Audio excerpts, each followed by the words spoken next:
Hi everybody. Um, Today is kind of cold and snowy out still, but if you're like me, you're starting to get the itch to start growing, get the garden going for the year. Um, it won't be long. We'll be out there planting and tilling and fertilizing, but in the meantime, we can do something right now to kind of satisfy that urge a little bit, and that's to get our seeds started. So in zone 6A, which is where I'm at, now's a good time to start peppers and some of your things that might take a little bit longer to grow, um, and have a nice established seedling when it's time to plant out. Here, our last frost date is generally May 15th. And so anytime after that is usually okay to put stuff out. Just, look at the 10-day forecast and make sure that it's going to still be good. But so I just wanted to kind of show you how I start my seeds. And first I'm going to show you, the seeds that I'm going to start today. First I got the fish pepper. These are cool little plants. The leaves are variegated, and so are the peppers. And so they start off, like this with the greenish and pale green stripes. But as they ripen, some of the stripes turn orange and some of them turn red. They're really cool looking. They taste good. These ones are from Baker's Creek Heirloom Seeds. Highly recommend them if you want to get really good quality heirloom seeds. Their website is rareseeds.com, and it's a great company. I've had nothing but good luck with all the seeds I've gotten from them. These are fish pepper. And then I'm gonna try these, this brand for the first time, Peppers of the World. I got these at a local nursery, but I have grown Jimmy Nardello before, and those are one of my favorite sweet peppers. They look like a big cayenne, but they're sweet. They taste really good. I ran out of seeds, so I didn't have any of these last year, but I found these and there was only 2 packs left, so I bought both of them. Then from the same company, Peppers of the World, I have this big Jim Legacy. Give these, they're kind of like, from what I understand from reading the package and looking it up, they're kind of like Hatch peppers. So we'll see how those turn out. And of course, got to go with some heirloom sweet banana peppers. And I love banana peppers, pickling them, eating them, throwing them in sautés. They're really good, so give that brand a try. These are some old seeds from Livingston Seeds. I gotta try to use up some of my old seeds. The habanero, can't go wrong. Great for chili, great for all kinds of things. So we're gonna grow some habanero. And we have these. I got these probably at one of the local nurseries. They always have this brand at both of the ones I usually frequent. This is a blend, so it's kind of a mystery as to what color you're going to get until they start producing peppers. The plant will either grow green cayenne peppers or yellow cayenne peppers. Both will ripen to red, so they will eventually be red, but it's kind of cool when they're growing next to each other and you have some green ones and some yellow ones and some red ones. So we'll give those another shot. Of course, you got to grow some jalapenos every year, so these ones are jalapeno early. They do come on a little bit early, but they are spicy and tasty. This is one of my favorite peppers to grow because it's just really cool looking. They are very spicy, but the problem with them is that I haven't had a great germination rate. This is probably the only one of the seeds I've gotten from Baker Creek Heirloom Seeds that I've struggled with getting them to germinate. So I'm gonna try again and see if I can get a couple plants going, because these ones actually make a a really cool plant to bring in the winter. I've grown them in my office windowsill, and they do pretty well. They still produce little tiny peppers inside if you hand pollinate them. So we'll see. We'll give it another try. I grew these chocolate habaneros last year, and they did wonderfully. I had a ton of peppers on there, and they turned a really cool, like brownish, purplish color.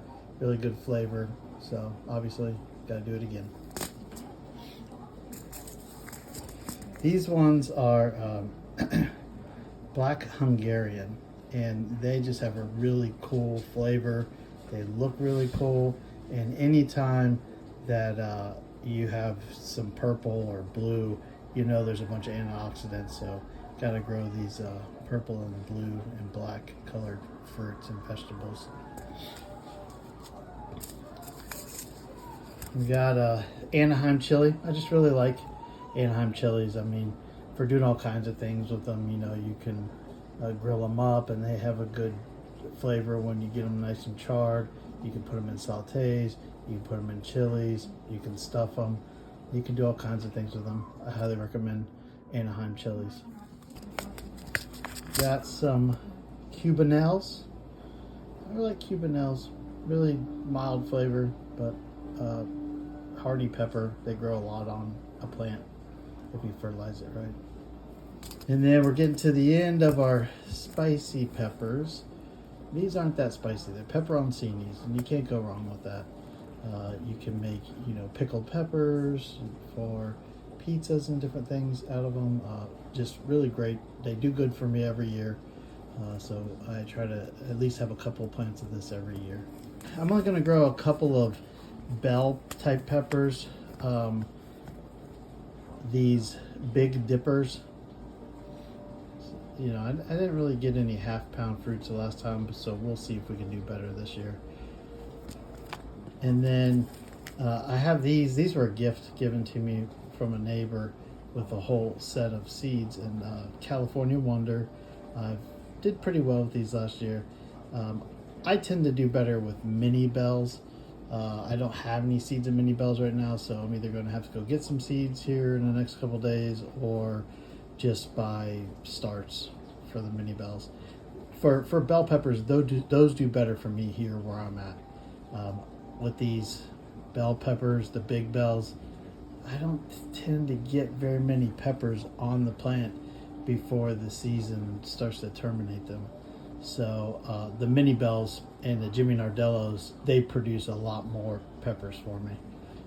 But we'll give them a try again, see if we can tweak some fertilizer and see if that helps. Just went through all the seeds, but besides seeds, there's a few more things you're going to need to get started with starting your seeds inside. You're going to need some type of cells or little pots or something to put the soil in so you can grow the seeds in. These are just the Jiffy refill cells. There's 72 cells here. I don't know, $4, $5, something like that store. And if you rinse these out, you can reuse these. They'll last for a couple of years, or they're fairly cheap, so you can just buy new ones each year if you need to. Or you can use anything. If you don't have that, you could use plastic egg cartons. You could save your little yogurt containers, and you can use those. You could use solo cups. You can use a lot of different things. However, when you're starting your seeds, I would recommend something that's small. Something like this. It's pretty small. It's not going to hold a ton of soil, because if you use, say, something like this size, there's going to be a lot of soil in there, and it's going to have a hard time drying out. And if it's too wet, that could cause issues with your young seedling, like dampening off and fungus and different things like that.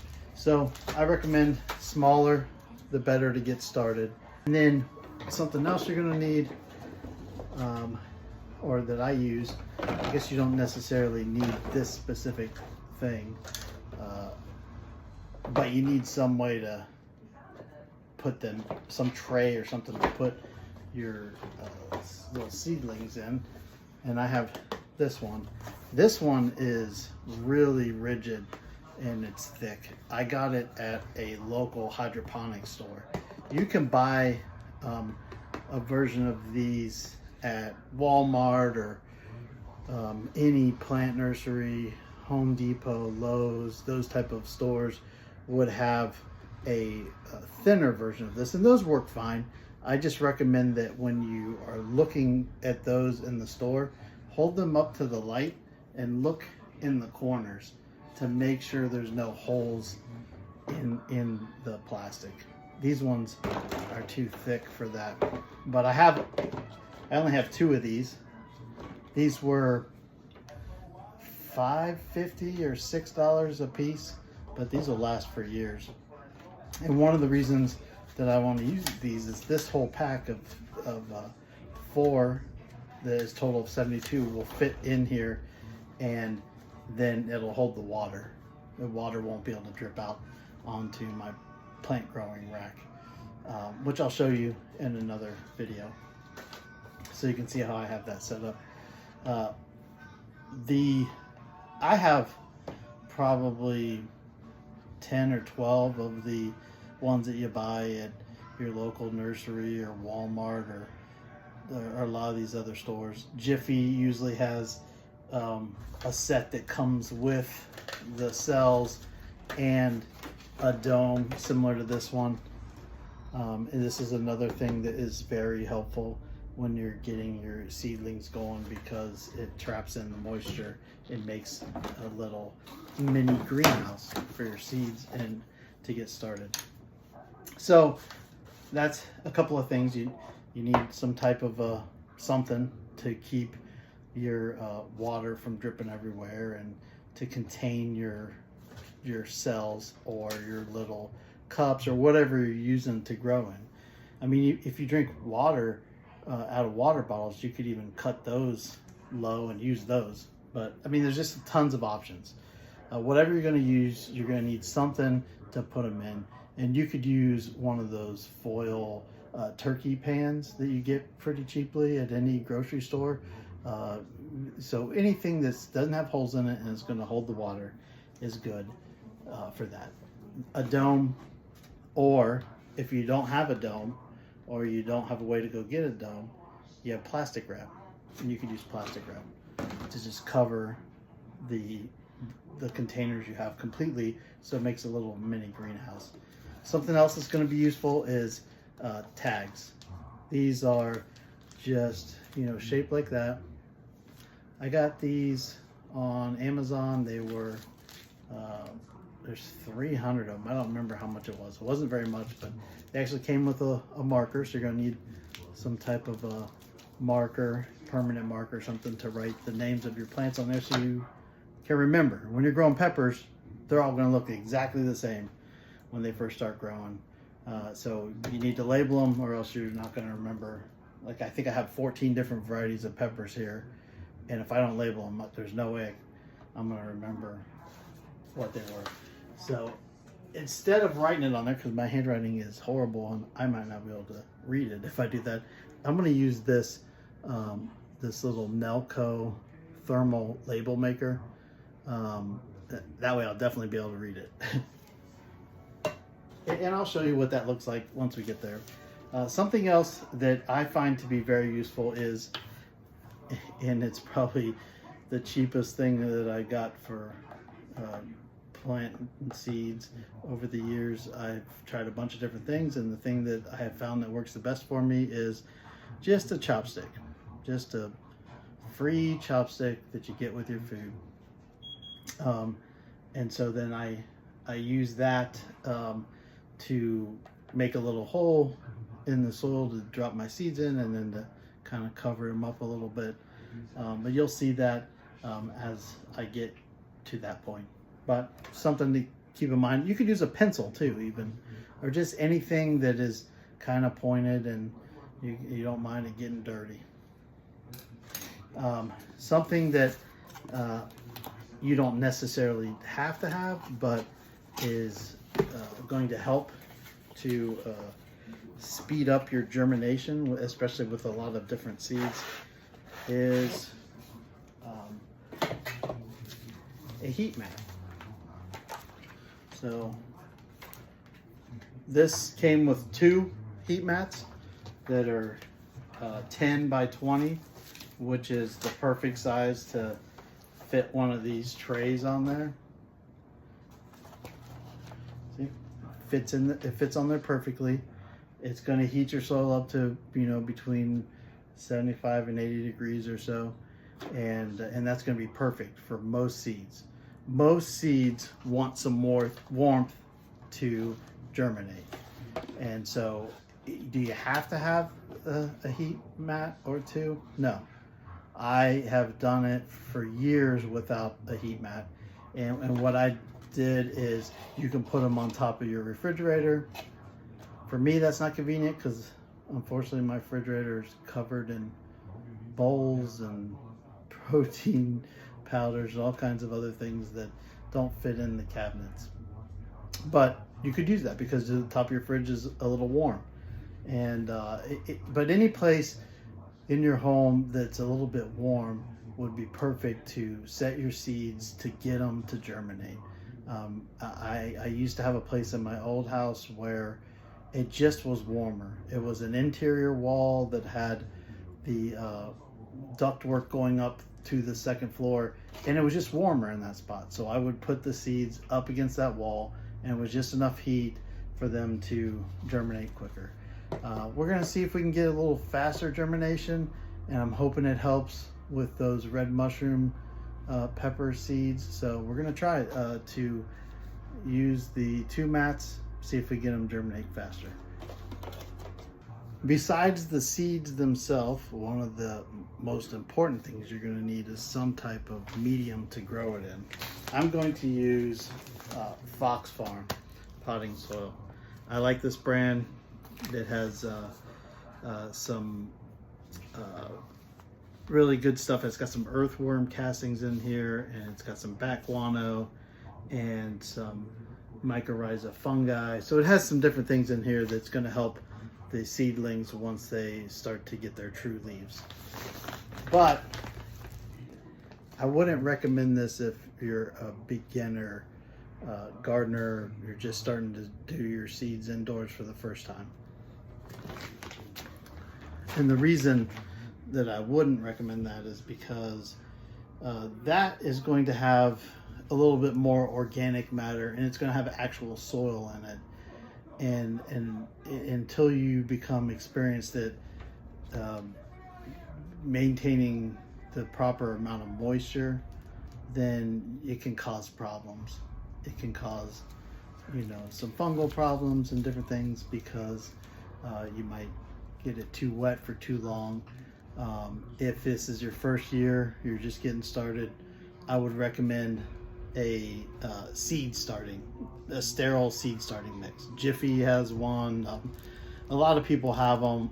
A lot of different brands have them, and they're all pretty much the same. They don't really have any soil. It's peat moss or cocoa coir or mix of both, and maybe a little bit of perlite in some of them.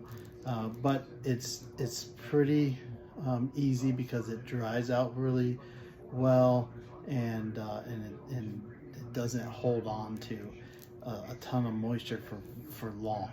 The mix that I'm going to use will hold moisture a little bit longer, but I've been doing this for quite a long time, and so I have a pretty good idea of how much water I need to give them and how long in between waterings. So if this is the first time, maybe go with a seed starting mix.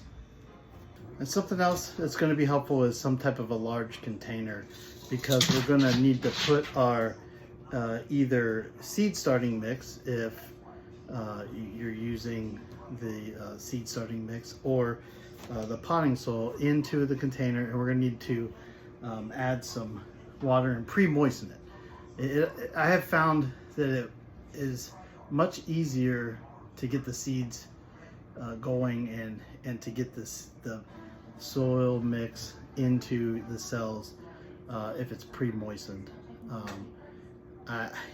Putting the potting mix, especially because or the seed starting mix, especially because it's very light and fluffy, and a lot of times it's hydrophobic, meaning that it won't take the water up right away.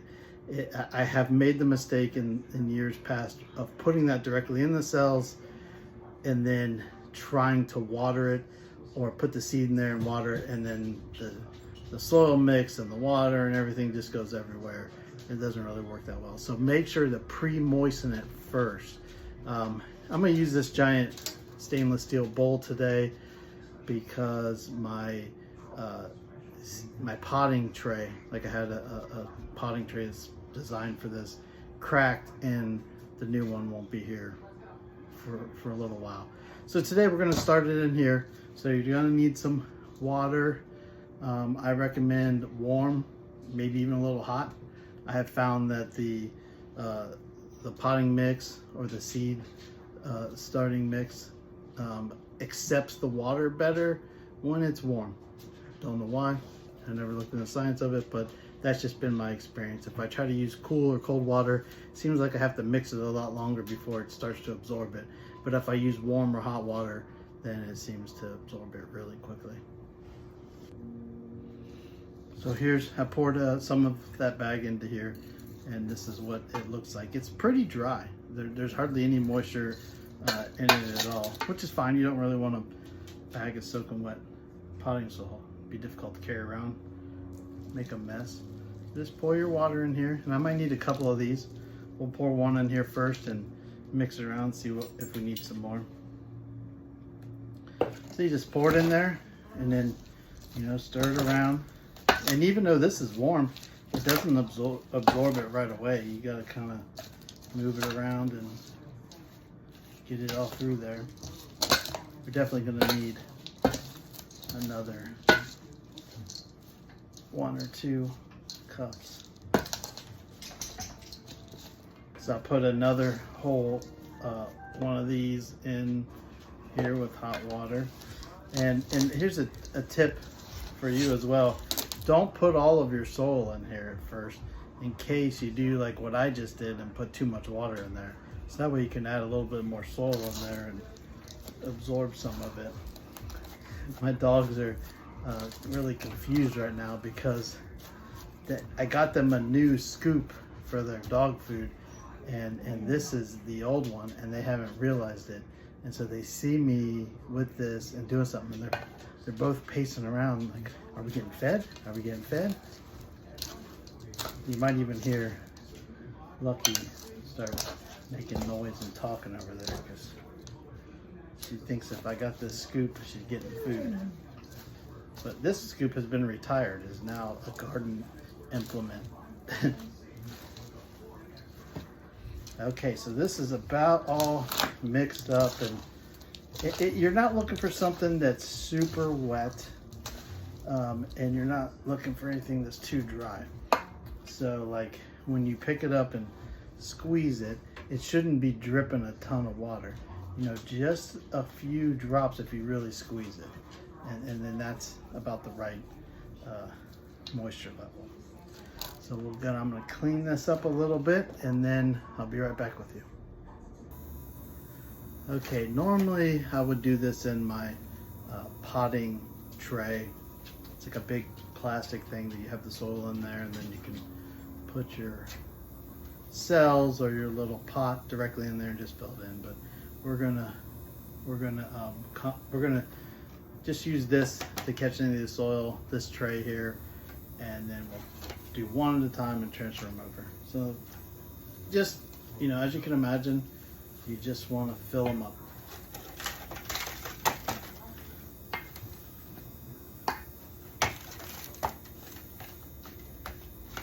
I think they finally realized that this isn't food.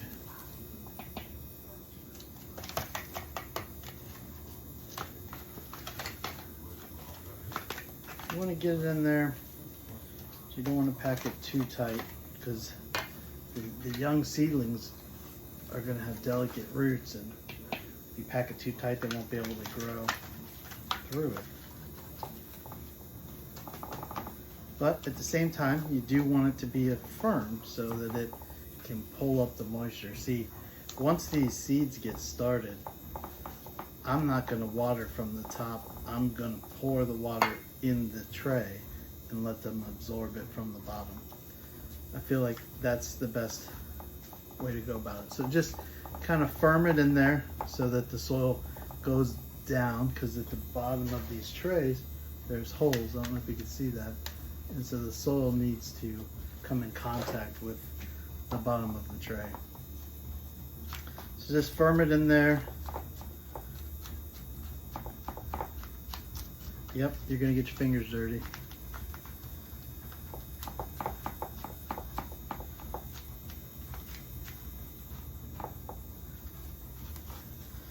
So once you firm it in there, then you'll see that you might have a few that need a little bit of more soil.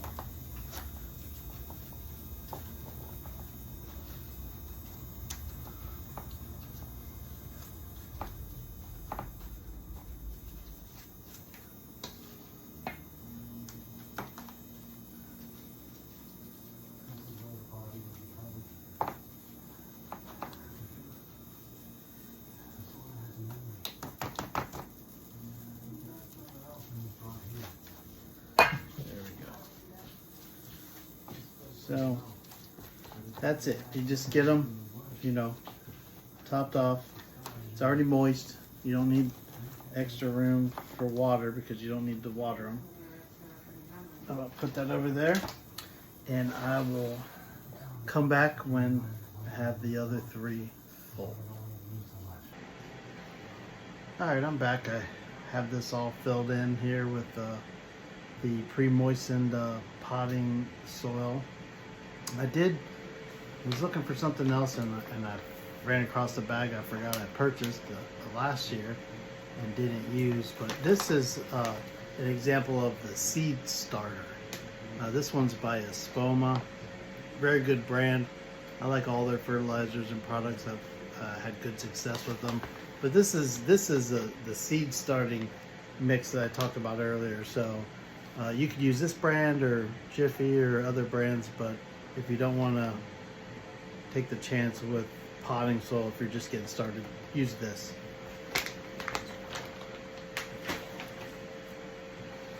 All right, so we're gonna go ahead and get started with planting the seeds, and I'm gonna start with the fish pepper. So I take my little chopstick, and I just I'm gonna start, and there's 6 cells in this section, so I'm gonna plant 6 cells of fish pepper. And so I'm just gonna make a couple little holes.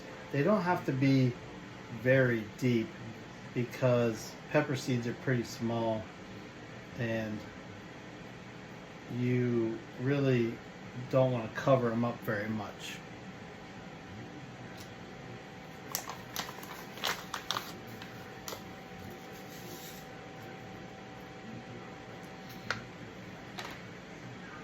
So I'm going to put about 3 seeds per cell, just to make sure that we get at least one good one that germinates. And you know, if all 3 of them germinate and grow, I'll pick one and cut the other ones off and just let the one grow.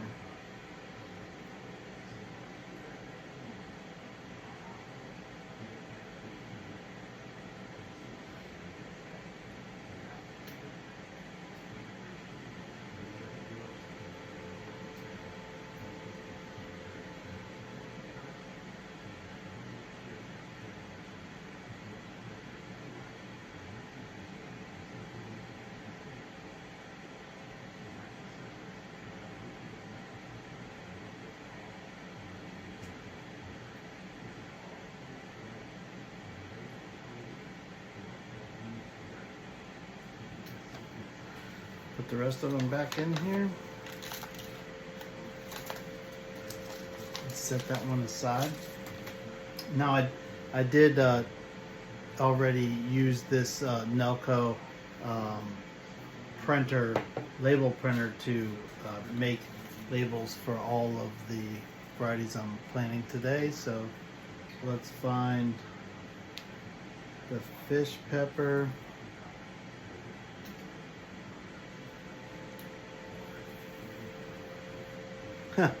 It was the last one I did.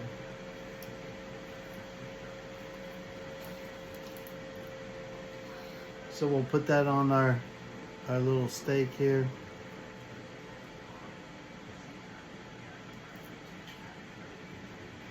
Put that on there. And then we'll put that in here to signify that these 6 have the fish pepper. I'll just take my chopstick and just make sure that these seeds are just a little bit covered with soil. General rule of thumb with seeds is that you only want to plant them twice the thickness of them. So if the seed is very thin, you're barely covering it with soil. And pepper seeds are pretty thin.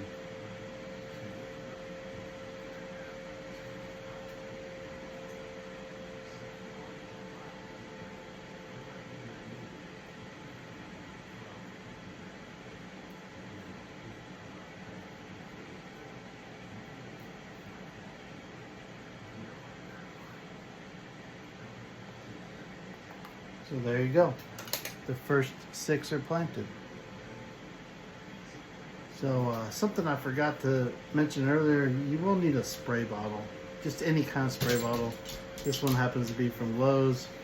So you can put some water in it, because once you get these in the soil, you just want to give a nice spritz on each one. Just get the top really nice and wet so the seeds can get some moisture, get wet, so they can start to see the outer shell kind of has to like deteriorate a little bit for them to be able to open up. So just get yourself any kind of spray bottle. I mean, even if you have like an old, if you have windshield washer spray that you use for your mirrors or whatever, and it's gone, you can rinse it out real good and just use that. Or these are pretty cheap, $1, maybe $2, at your local hardware store or Walmart or whatever. And they even have like little ones you can get too, which might be easier for this. But you want to do that after you put each section of seeds in there. Just spray the top real good. So I'm going to go ahead and do the rest of the tray, and then I'll come back at the end and show you, and then show you the next step. I'm doing the Jimmy Nardello ones next, and I just wanted to mention this. These are brand new seeds. I just bought them, and they have this year. Your seed packet's going to have a year on it, so that way you can see how old your seeds are. Because if you're like me, you can't stop buying seeds, and you got buckets and containers of seeds, and you don't use a lot of them each year. Some packs come with 100 seeds in it or something. So that's why when I did those other ones, I put 3 in there, because those are older seeds, and just in case they don't all germinate, I want to make sure I have at least 6 plants. Now with these Jimmy Nardellos, because like I said, it's a pretty popular, really good sweet pepper. It only came with 10 seeds, and it actually came in this little bag inside of there to really help protect them. So actually in each cell, I'm only going to put 1 seed and grow 6 plants, and then I'll have some seeds for next year. But I just wanted to mention that real quick, that if the seeds are really new, you're probably going to have a really good germination rate, and so maybe you don't need to put as many seeds in there to make sure that you have enough seedlings. All right, I got them all the seeds in here, and so I put them in here. You can see the little tags. What I like to do is on the 6 cell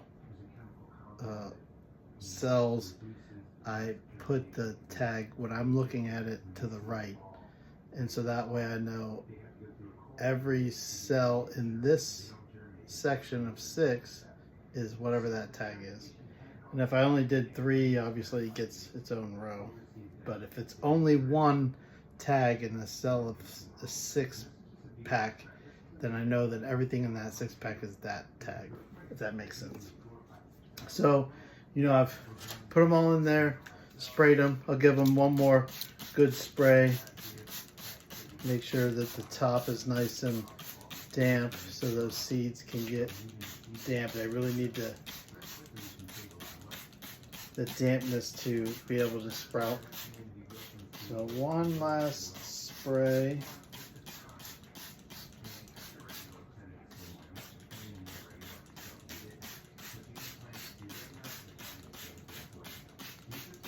And that should be good. Now, some seeds require light to germinate, and those you'll need to put under either some shop lights or in a window that faces south that has lots of light. Pepper seeds do not require light to germinate, so they'll be fine right here on the table. I have the seed heating mat underneath of them, so that's heating up, and that'll raise the temperature of this to 70 or maybe even up to 80 possibly. So I'm going to put my dome on it.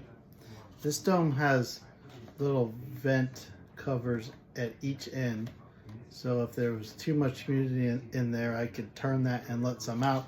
But it also has one on the top, and when you're trying to find some domes, really look for ones that at least have a vent on the top, because right now you want to keep the moisture in there. We need to keep it in there so the seeds will germinate. It's like a little greenhouse. But once some of them start to sprout, you don't want to keep that much humidity in there. That could cause issues with your little seedling. It could get dampening off, or root rot, or fungus, or something. So if you have one that you can let some of the humidity out, that would be the best. If you can't find one that has these little holes and the little humidity covers that you can open and close, then what you could do is, after some of your seedlings sprouted, you could just put something underneath the edge and lift it up an inch or two, just to let some of the moisture out. And then when half your tray is sprouted, just take the dome off. You're going to be under light at that point, and so you won't need the dome then. But I'll come back once they start to sprout, and I'll show you how I have my lights set up, and talk a little bit about what you need for lights. But I hope this was helpful. If it was, leave me a comment. Let me know if you have any questions. See ya. Love you. Bye.